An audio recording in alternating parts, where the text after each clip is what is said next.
ఇక హనుమకొండ జిల్లాలో కాకతీయ యూనివర్సిటీలో పీజీ విద్యార్థిని ఆత్మహత్య ఇప్పుడు కలకలం రేపుతోంది. క్యాంపస్లో పద్మావతి హాస్టల్ బి బ్లాక్లో తనపై దొంగతనాన్ని మోపి కొట్టారనే మనస్తాపంతో ఆ విద్యార్థి శ్రీ విద్య తన స్వగ్రామమైన ఎర్రుపాలెంలో సూసైడ్ నోటు రాసి ఎలుకల మందు తాగి ఆత్మహత్య చేసుకుంది. మృతురాలు కాకతీయ యూనివర్సిటీలో ఎంఎస్సీ సెకండ్ ఇయర్ చదువుతోంది. అయితే సూసైడ్ నోట్లో 6 విద్యార్థినిల పేర్లు కూడా పేర్కొంది. సంఘటనా స్థలానికి చేరుకున్న పోలీసులు మృతదేహాన్ని పోస్టుమార్టం నిమిత్తం ఆసుపత్రికి తరలించారు. యువతి సూసైడ్ నోట్ ఆధారంగా పోలీసులు కేసు నమోదు చేసి దర్యాప్తు చేపట్టారు.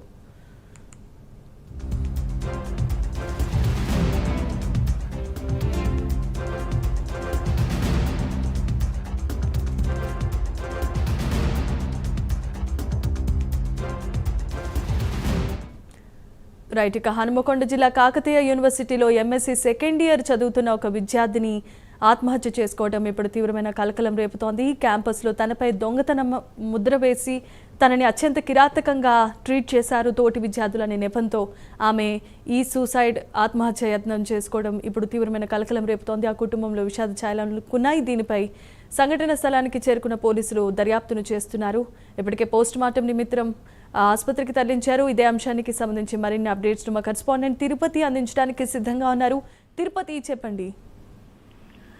దినిమా వరంగల్ కాకతీయ యూనివర్సిటీలో పీజీ విద్యార్థిని శ్రీ విద్య ఆత్మహత్య చేసుకోవడం కలకలం రేపుతోంది. తన స్వగ్రామైనటువంటి ఖమ్మం జిల్లా ఏరుపాలెం మండలంలోని గ్రామంలో ఆత్మహత్యకు పాల్పడిన పరిస్థితి కనబడి వెంటనే కుటుంబ సభ్యులు ఆసుపత్రికి తరలించారు. చికిత్స పొందుతూ ఆమె మృతిచెందినటువంటి పరిస్థితి కనబడి కాకతీయ యూనివర్సిటీలో ఎంఎస్సీ కెమిస్ట్రీ చదువుతున్నటువంటి శ్రీ విద్య క్యాంపస్ లో పద్మావతి హాస్టల్ బి బ్లాక్ లో తనపై దొంగతనం ఆరోపణలు మోపి కొట్టారనే మనస్తాపంతోనే ఆత్మహత్య చేసినట్టుగా కుటుంబ సభ్యులు చెప్తా ఉన్నారు. 6 విద్యార్థులపై మరణ వాగ్మూలం శ్రీ విద్య ఇచ్చినటువంటి వీడియో ప్రజెంట్ ఇప్పుడు సోషల్ మీడియాలో వైరల్ గా మారింది. పోలీసులు ఆ వీడియో ఆధారంగా దర్యాప్తు చేసినట్టుగా తెలుస్తోంది. మరణ వాగ్మూలం ఆధారంగానే కేయూ పోలీసుల దర్యాప్తు అయితే ప్రజెంట్ కొనసాగుతున్నటువంటి పరిస్థితి కనబడుతుంది. పూర్తిగా కుటుంబ సభ్యులు మొదటి నుంచి కూడా సీనియర్ల వేధింపుల కారణంగా సీనియర్ విద్యార్థుల వ్యవహరించినటువంటి తీరు కారణంగానే శ్రీ విద్య ఆత్మహత్య చేసుకుంది. 6 విద్యార్థులు కొట్టారంటూ శ్రీ విద్య తల్లి చెప్తోంది. ఈ నెల 3, 4, 5వ తేదీలో శ్రీ విద్య రూమ్ లో ఉండేటువంటి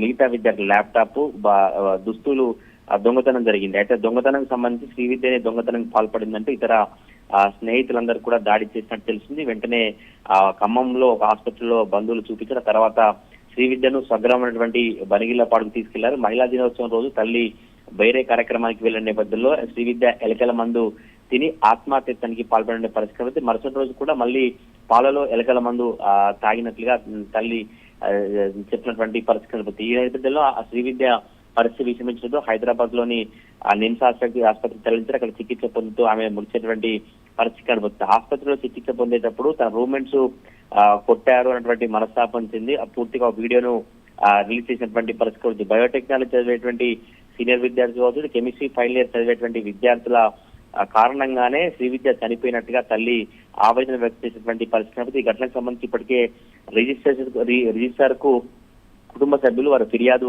చేశారు. రిజిస్టర్ కూడా పోలీసులు అయితే దర్యాప్తు కొనసాగిస్తారు. ఒకవేళ దర్యాప్తులో వాస్తవమైన విషయాలు కనుక బయటకు వస్తే తప్పకుండా చర్యలు తీసుకుంటామని కూడా కేయూ అధికారులు చెప్పినటువంటి పరిస్థితి. ఈ నెల 7వ తారీఖున ఎలుకల మందు తాగి ఆత్మహత్యకు పాల్పడినటువంటి విద్యార్థిని మృతి చెందిన నేపథ్యంలో కాకతీయ యూనివర్సిటీలో కావచ్చు ఖమ్మం జిల్లా బనిగండ్లపాడులో ఒక విషాద వాతావరణం అయితే కనిపిస్తుంది. మరి చూడాలి ఇంకా పోలీసులు ఫర్దర్ గా ఎటువంటి యాక్షన్ తీసుకుంటారు, ఎవరెవరిని విచారిస్తారు, ఎవరిని నిందితులుగా చేర్చాలని చర్చ అయితే కొనసాగుతా ఉంది.